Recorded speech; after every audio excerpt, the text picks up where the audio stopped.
Job, much like the mighty baobab tree that thrives in the harshest conditions, was a man of exceptional character. Blameless and upright, he stood tall in his faith, his roots deep in the soil of devotion. His prosperity mirrored the abundance of a flourishing oasis.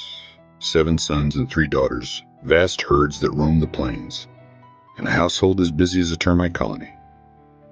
As we observe Job's life, we see a man not unlike the vigilant meerkat, always alert to the needs of those around him.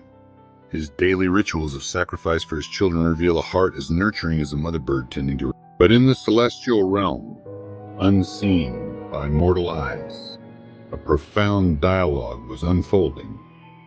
The Almighty, in his infinite wisdom, drew attention to Job's faithfulness.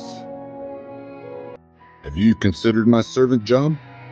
he asked the adversary, setting in motion a test that would shake the very foundations of faith. The adversary, ever the skeptic, posited that Job's devotion was merely a function of his blessings, as predictable as the seasonal migrations that sustain the circle of life. What followed was a cascade of calamities that would have broken a lesser man, much like how a sudden flood can reshape an entire ecosystem.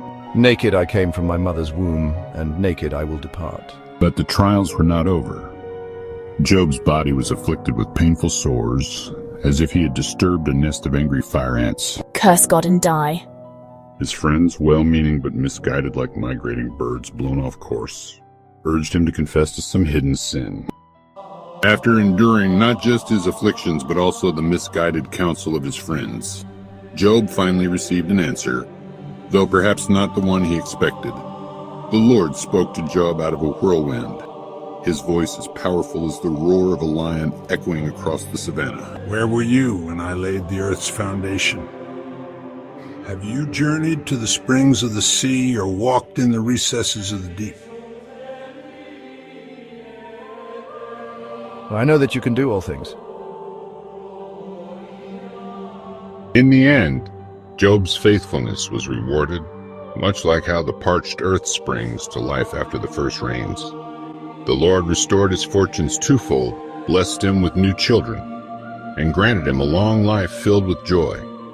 But perhaps the greatest gift was the profound understanding Job gained through his trials, a deeper appreciation of divine wisdom and the limitless nature of God's power, as vast and mysterious as the universe itself. The story of Job, with its profound exploration of faith, suffering, and divine justice, continues to resonate through the ages like the timeless cycles of nature. It reminds us that even in our darkest moments, when all seems lost, faith can provide a beacon of hope, a light as enduring as the stars that have guided travelers for millennia. As we reflect on Job's journey, we are challenged to examine our own beliefs and the depth of our convictions in the face of life's inevitable trials.